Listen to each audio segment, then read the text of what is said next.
Atenção da torcida tricolor, o São Paulo veio ao Morumbi para enfrentar o Manaus, que também teve que vir ao Morumbi, e conseguiu a vitória para se classificar na Copa do Brasil, um placar baixo, 2-0, e dessa vez não é fake news, é 2-0 mesmo.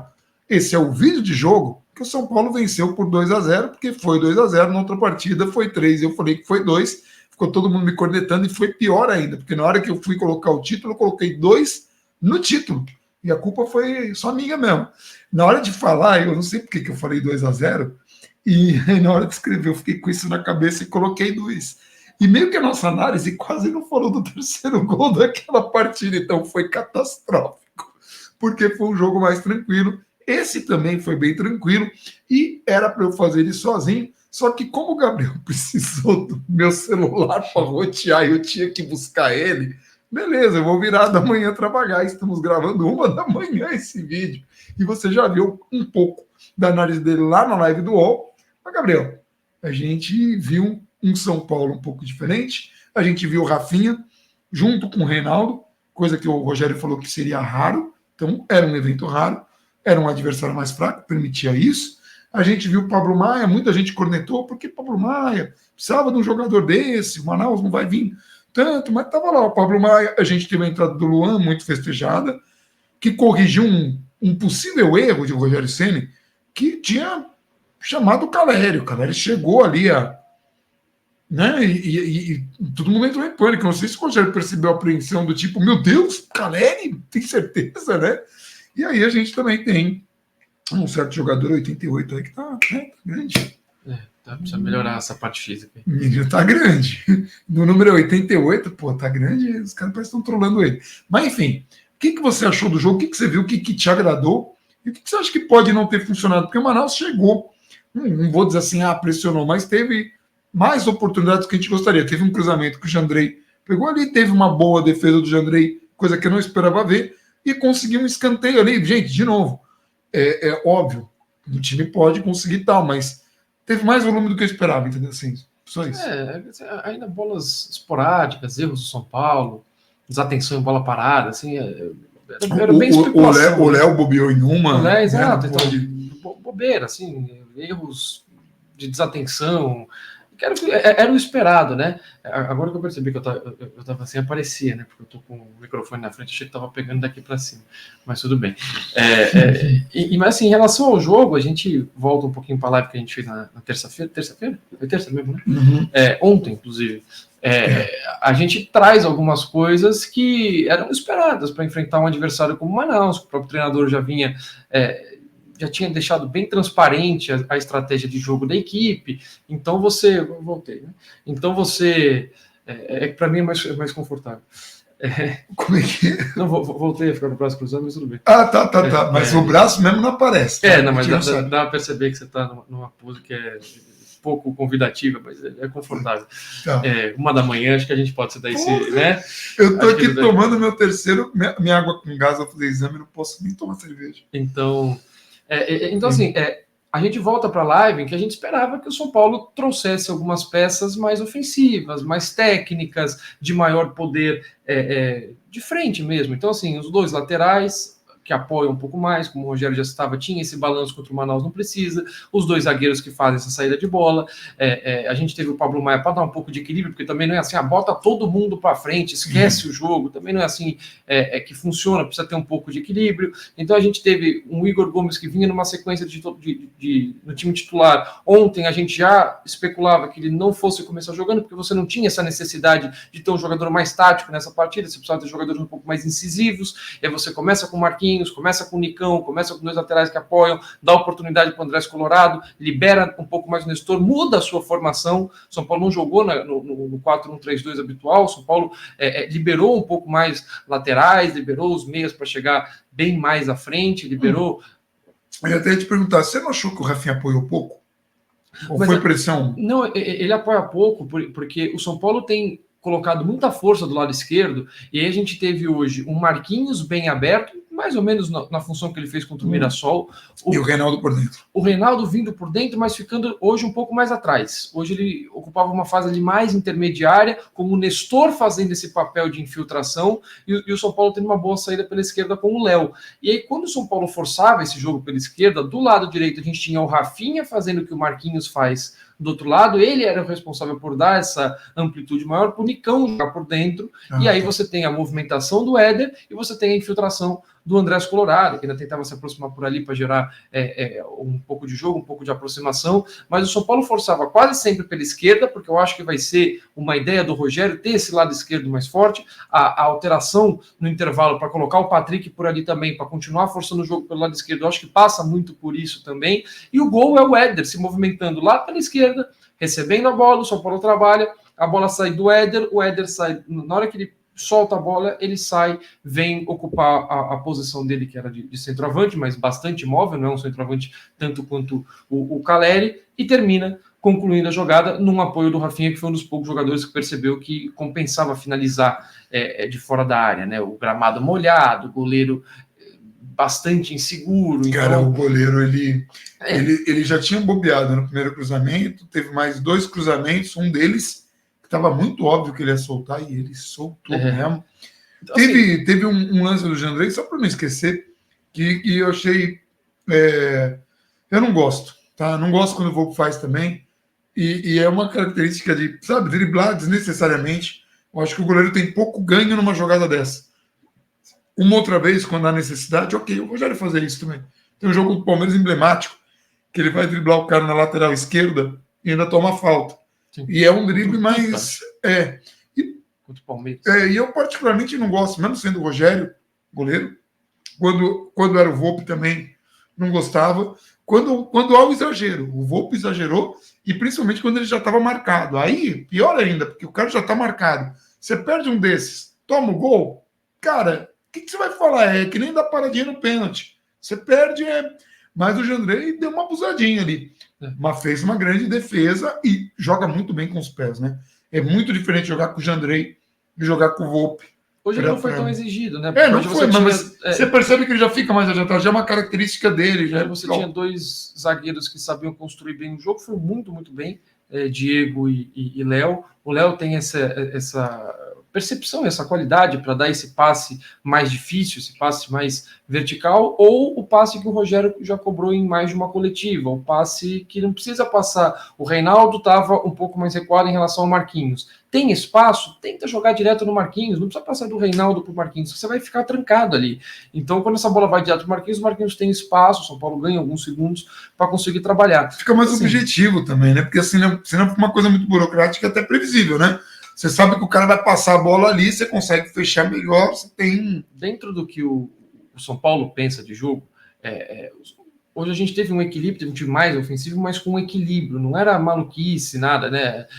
Até na live do UOL, o Razão e o Menon comentaram que o Pedrinho queria que tirasse o zagueiro, colocasse um jogador mais de frente e tudo mais. Teve uma live, acho que foi a penúltima live que a gente fez, que você brincou com o Nagelsmann, jogando com um zagueiro só no Bayern de Munique. Caraca, velho. Mas era isso, né? Era um time que permitia isso, porque a diferença hoje permitia, mas assim, se você não souber fazer... Não é só, bota um zagueiro aí. Não é desse jeito. Não vai funcionar. Se você não tiver movimentação, se você não tiver aproximação pelo lado, se você não tiver os meias que sabem a hora de infiltrar, o atacante, o centroavante que sabe a hora de sair da área para abrir um espaço, se você não tiver vários mecanismos coletivos, você está perdido. Aí o que vai acontecer? Você não vai conseguir construir a jogada e você vai começar a abusar de cruzamento. Não faz sentido. Porque o São Paulo tinha hoje foi uma formação ofensiva, fez o suficiente. Eu acho que o principal desse jogo aqui é a gente entender que o São Paulo corretamente, depois que matou o jogo, corretamente passou a segurar fisicamente a partida. Fez 2-0, o segundo tempo foi numa intensidade muito baixa, num nível de jogo muito controlado, porque o São Paulo está tentando aproveitar, não é toda hora que você vai ter um jogo que é decisivo, se um empate levaria para os pênaltis, e que você consegue controlar a partida e se poupar fisicamente para jogos mais difíceis, que o São Paulo vai ter daqui 6 dias, por exemplo, contra o São Bernardo, que é um adversário melhor e que é um jogo que também, de novo, a vantagem do São Paulo é jogar em casa. Se você passar do São Bernardo, no fim de semana você vai pegar provavelmente um Bragantino, um Corinthians, um Palmeiras, e aí é muita intensidade. Se você passar desse, quarto e domingo de finais, provavelmente com clássico também, e aí começa a Sul-Americana, Campeonato Brasileiro. Então o São Paulo se aproveitou disso para alguns jogadores que não tiveram pré-temporada, que se machucaram, que passaram por Covid. Hoje o Alisson volta, o Nicão ganha mais alguns minutos, o Luciano entra, o Rigoni também ganha mais alguns minutos, se recupera um pouco do futebol. Então, se o Patrick entra já no intervalo para também pegar ritmo de jogo, o Luan volta. Tudo isso. O Luan foi uma festa. Cara. Tudo isso é muito mais importante do que se você tivesse feito 5-6-0 no Manaus. O que ia mudar? Não ia mudar na nada, prática? Não ia mudar nada. Por isso que me preocupei a hora que ele chamou o Caleri, porque, o Caleri... Não tinha necessidade nenhuma. Nenhuma. E podia dar... Ainda mais o jogador que já estava sentindo a panturrilha. Exato, é isso que eu pensei. Vai colocar o cara, agora a gente vai chegar nas fases de mata-mata do Paulista, porque não existe só mata, né? Mas, assim, e outra coisa que você falou dessa brincadeira que eu fiz do bairro, que foi curioso, que aquilo me chamou a atenção e depois o Barulho acabou mandando. E eu falei, devia ter mandado, então... uma coisa que assim tem muito do que a gente fala aqui. Quando a gente pega e trata o começo do Campeonato Paulista, uma coisa que a gente fala, como uma pré-temporada, permite que um treinador possa fazer isso. Vou treinar uma coisa diferente para uma situação específica. No calendário brasileiro, a gente tem pouco isso. No Atlético Paranaense faz um pouco isso, deixa o campeonato estadual de lado mesmo, assume e vai preparar o time para o ano, para desafios no ano. Isso vendendo serve para eles. Não existe uma receita, não é uma receita de bolo. Mas, se você tem mais tempo para treinar, você tem mais chances de ter resultado quando você confia no profissional que está treinando ali. O São Paulo perdeu ali grandes profissionais que vieram, que poderiam ter desenvolvido um trabalho melhor, poderiam ter tido mais expediente. Então não dá para fazer um negócio desse e não vale a pena fazer na loucura. E o Gabriel falou, deixa lá só um zagueiro, joga todo mundo. Até porque você não vai tirar nada. Você não vai tirar nenhum aprendizado disso. Porque você poderia usar isso numa partida específica que você está precisando do resultado, que você está desesperado. Você tá, o Rogério tem treinado, porque o Rogério tem que treinar coisas muito mais básicas antes de chegar nesse ponto. O time está maturando e vai pegar adversários muito complicados. Por exemplo, a gente ganhou do Corinthians, vai enfrentar um Corinthians bem diferente, um Corinthians que está aí ganhando o trabalho do São Paulo. A gente precisa situar o São Paulo. Ganhou do Manaus, que bom, né? Vai enfrentar agora adversários complicados, mas vai pegar um Palmeiras que sabe jogar contra o São Paulo e vai pegar um Corinthians que aprendeu muita coisa daquele clássico também, né? E como o Santos está meio fora dessa briga aí, no Campeonato Paulista já vai ser difícil. E o Campeonato Paulista nem deveria ter esse peso todo. A gente sabe que tem, e óbvio que a gente quer que vence e tal, mas o São Paulo precisa se preparar para coisas maiores, porque vai ter desafios no ano muito grandes, principalmente Copa do Brasil e Sul-Americana, que são títulos que possibilitam, né, que o São Paulo vença. E que trariam algum peso, sim, diferente. Num Paulista, ganhar o Paulista de novo é legal? Tomara, se possível, né? Vai com tudo, mas assim, não deveria ser uma tragédia, porque o São Paulo deveria sim, se preparar, tem elenco para isso e ainda está tentando se reforçar, né? Ali com o Tietchan e tal. Você vê que a gente está falando pouco do jogo, porque tinha pouca coisa para se falar. A gente falou do primeiro gol, faltou falar do segundo, né? O segundo gol ainda foi de bola parada, ou seja, um cruzamento, um cabeceio fulminante. Esse gol do Diego estava amadurecendo, né? O Diego... E foi de escanteio, né? Para ninguém falar, quanto tempo... O Diego vinha recebendo boas bolas, ganhando boas bolas ofensivas já faz algum tempo. Essa bola não vinha entrando, ele vinha levando perigo, vinha faltando dar um pouquinho de direcionamento ali no cabeceio para acertar o gol, já acertou uma baita de uma testada. Caraca, cara, parecia um chute. Tá, assim, foi muito curioso que um monte de gente gritando gol e um monte de gente falou, quem foi? Não deu nem para ver a pancada ali, foi Diego. Diego, foi quem? Diego. A gente começa a perceber, assim, mesmo hoje, com muita facilidade que o São Paulo teve em alguns aspectos, a gente vai percebendo, mesmo com uma nova formação, com novos jogadores, a gente vai percebendo algumas coisas que o Rogério vem trabalhando. Então, por exemplo, contra o Mirassol, o time reserva, Marquinhos começa pela esquerda bem aberto, para o Reinaldo vir por dentro ou jogar um pouquinho mais recuado. Hoje vimos de novo, de repente, padrões que o São Paulo pode usar em outros jogos. No segundo tempo, do jogo contra o Mirassol, o Rogério inverte o lado do Marquinhos nas alterações e o São Paulo passa a equilibrar melhor o lado, porque com Moreira e Igor Gomes era um lado mais de equilíbrio, um lado mais de deixar a força ofensiva para o lado esquerdo, o lado direito era mais equilibrado e o Igor Gomes vinha construir o jogo um pouco mais por dentro. Hoje, a gente via um Andrés Colorado fazendo essa infiltração quando o Éder saia da área e a bola lá na esquerda, e ele sendo, muitas vezes, virando essa referência na frente para dar opção, e às vezes uma infiltração, um cruzamento, 1,93 m, um jogador forte no jogo aéreo, então dava essa opção, também parecido algumas coisas. No segundo tempo, quando ele inverte o Marquinhos, o São Paulo equilibra melhor os lados de ataque. O Marquinhos é bem incisivo contra o Mirassol. Hoje entra o Rigoni. O São Paulo passa a atacar um pouquinho por lá também. O Rigoni cruzou uma bola boa para o Luciano, mas... Tá muito pouco. Então, é isso que eu ia falar. Tecnicamente, é isso que eu ia falar. E justamente num jogo contra o Manaus, eu esperava mais dele, mas teve esse cruzamento, né? Só para falar, não é que não fez nada. Teve um cruzamento, o Luciano curou. E aí a gente tem... Mas ele errou tudo que ele tentou a partir de então. Um Patrick forte pela esquerda, fazendo parceria com o Reinaldo. A gente viu isso contra o Palmeiras, hoje viu de novo. Então a gente vai tendo esses mecanismos. Nicão começa contra o Guarani lá, abertaço pela ponta direita, nas partidas que o Rogério foi trazendo ele um pouquinho mais para dentro. Primeira partida dele com maior destaque nessa formação foi contra o Santos, e agora o Rogério já está colocando ele numa formação diferente. Então o São Paulo vai começando a criar uma cara, vai começando a melhorar, vai conseguindo construir melhor as jogadas, e assim, seja num adversário fraco como hoje, um adversários mais bem qualificados, quando você acelera o jogo, você vai dificultar mais a marcação do adversário. Hoje foi a mesma coisa. O Manaus veio completamente fechado, recuado, ligação direta, tentando bola parada, bico em tiro de meta, chutão para frente, fechar bem bola. O cruzamento, né? Ele dá uma aglutinada ali para... Era a estratégia do Manaus. E o São Paulo, quando acelerava esse jogo pelo chão, o São Paulo conseguia criar muito melhor as oportunidades. É o que falta um pouco ainda para esse time, entender melhor a hora de acelerar, entender melhor quando que vai acontecer essa movimentação, quando a bola chega na ponta, né? Inversão de bola, quando a bola chega na ponta, você não precisa só necessariamente ter essa infiltração do Nestor para a bola ir para a linha de fundo. Passe para trás, não para trás para o jogador chegar batendo ele na marca do pênalti, mas para o bico da intermediária mesmo, para você conseguir trabalhar essa jogada. Aí você faz um cruzamento em diagonal, você traz mais um passe para o Pablo Maia chegar de frente, você inverte o jogo lá para o outro lado. Então, assim, porque você pode ter um Igor Gomes ou um Colorado trazendo a marcação por dentro, e aí o Rafinha aparece com o corredor todo para ele. Então, assim, são coisas que falta ainda o São Paulo acertar. O São Paulo tem mais um jogo aí que não é de enorme peso, o jogo contra o Botafogo, não deveria jogar ninguém, especialmente o Pablo Maia. Hoje foi bem, não foi tão exigido, está muito bem de regularidade o Pablo Maia, não oscilou ainda desde que estreou pelo profissional, mas me preocupa o Pablo Maia fisicamente, até porque nas próximas partidas, a partir do jogo contra o São Bernardo, ele vai ser bastante exigido. Sim. Em sequência, a partir do ponto que o São Paulo chega até a final do Campeonato Paulista. E aí era bom tirar ele desse jogo contra o Botafogo. Ele e todos os outros. Caleri está com sentido de panturrilha, não joga.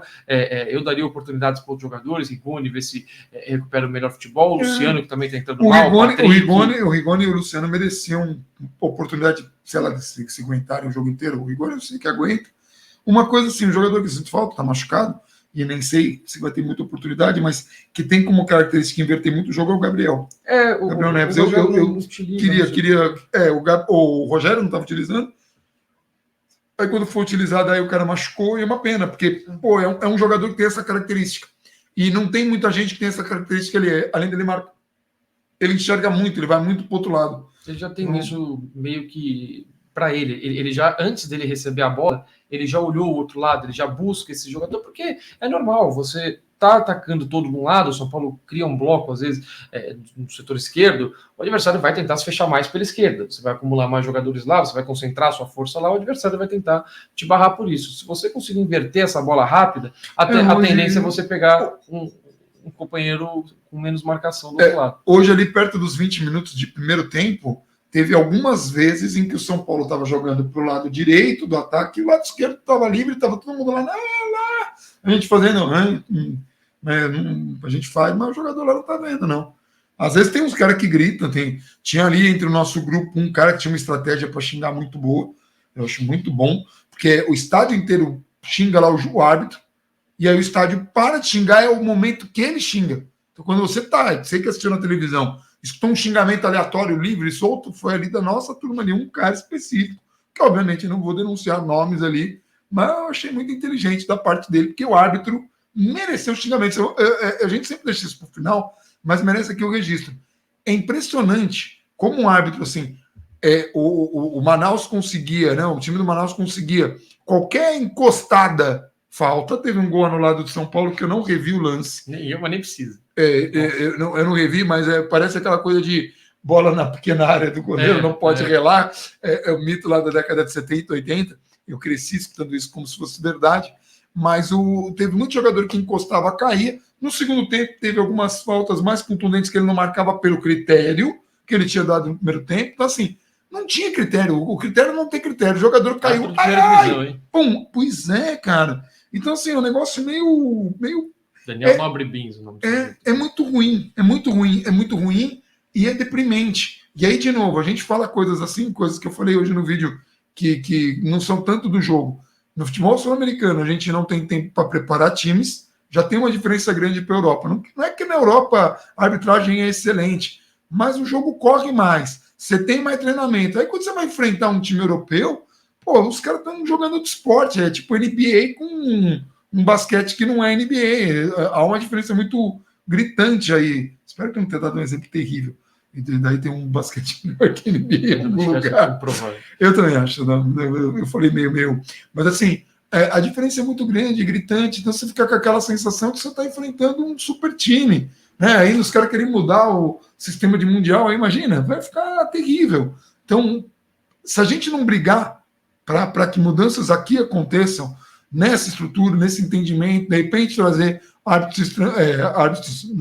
treinadores estrangeiros já passa um pouco por isso. Né? O São Paulo meio que quase inaugurou, não vou dizer que o São Paulo, mas assim, reinaugurou essa coisa, trazendo o Osório, numa época em que não se estava trazendo tanto técnico estrangeiro. Eu posso estar perdendo alguém aqui, agora não, agora a moda é português. Basta ser... Osório, um pouco depois veio o Balsa, aí pausa para Rogério e Dorival, depois a Gui, né? Então, sim. Teve um período. A gente tentou pegar ali, né? Argentino, depois primeiro colombiano, já estamos usando, depois argentino, depois uruguaio, né? São Paulo tentou ali. Agora a gente não sabia que a moda ia ser português, isso a gente não sabia. Não sabia.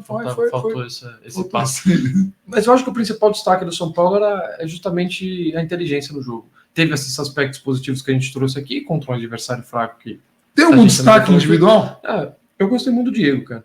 Eu gostei do Diego, gostei da movimentação do Éder. Os caras que fizeram o gol, que roubado. Vocês perceberam? Vem o cara aqui que faz uma análise e tal. Quem que ele destaca? Os caras que fizeram o gol. Eu nem vi o jogo. Jogando você sabe que é o cara que vai bater a falta assim, só levanta a bola por cima da barreira para não se comprometer. Isso, meu pai ficava irritado quando o jogador não ousava. Falando em bater falta, teve uma falta ali que a torcida pediu o Rogério Ceni. E o Igor acertou atrás. O Diego é muito pela saída de bola, o Léo também bem nesse aspecto. O Éder é muito pela movimentação. Um cruzamento do Rigoni para o Luciano é uma bola na trave. Já foram 2 minutos. Parabéns. Mas eu gostei dessa movimentação do Éder, eu gostei do Reinaldo nessa nova posição, mas numa nova função ali. Tem que destacar um momento do Reinaldo. Que ele sai correndo atrás. Nossa, ele teve uma recomposição, cara. Foi muito legal uma recomposição do Reinaldo. Contra o Manaus, era muito óbvio, tudo bem, mas ele correu, e quando ele correu, como não é uma coisa... Como ele correu para fazer essa recomposição, quando ele faz a recomposição, ele levantou o grito da galera. As oportunidades, assim, ele não corre, ele não recompõe, ele fica olhando, fala, recompõe aí. Você revendo o lance do passe do Igor Gomes, você já teve uma impressão pior. O passe foi perfeito. A gente falando no vídeo do jogo, foi 50-50 ali de erro, mas não foi. O passe estava corretíssimo. Então, eu vi você comentando isso no estádio, eu vou ter que rever esse lance, porque eu não revi. Assim, aí o cara tá andando no pleno contra-ataque, ele tá andando na recomposição, ele tá andando no contra-ataque, é um negócio assustador. Tá mas assim, hoje ele correu nesse lance, levantou, e teve o Rafinha um momento, lá no primeiro tempo ainda, que ele dá um carrinho ali, em uma jogada que o São Paulo errou na saída, e ele dá um carrinho, mas um carrinho tão limpo, tão bacana, que também levanta. Assim, são pequenas coisas que trazem o torcedor para o jogo, o torcedor que já estava ficando impaciente ali, porque o São Paulo demorou ao bombardeio que antecedeu o gol, né?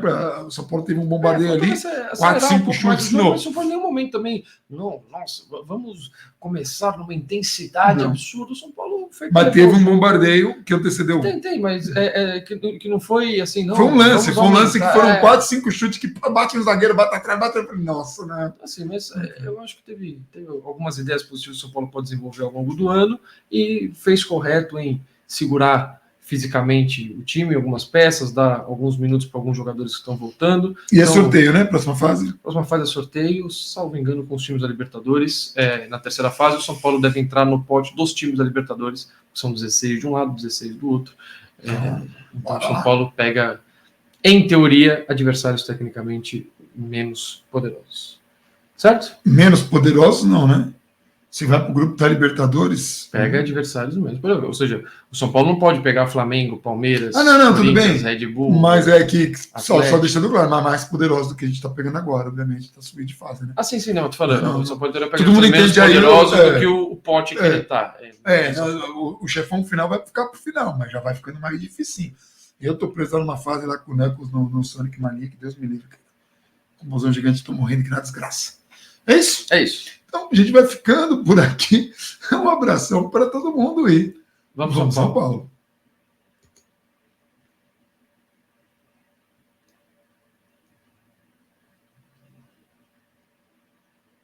Gente, mó legal que está encerrando a transmissão. Eu não sei se encerrou ou não, tá ali. Aí vai dar pau no negócio. E a gente. Isso daqui é quase que a cena pós-crédito.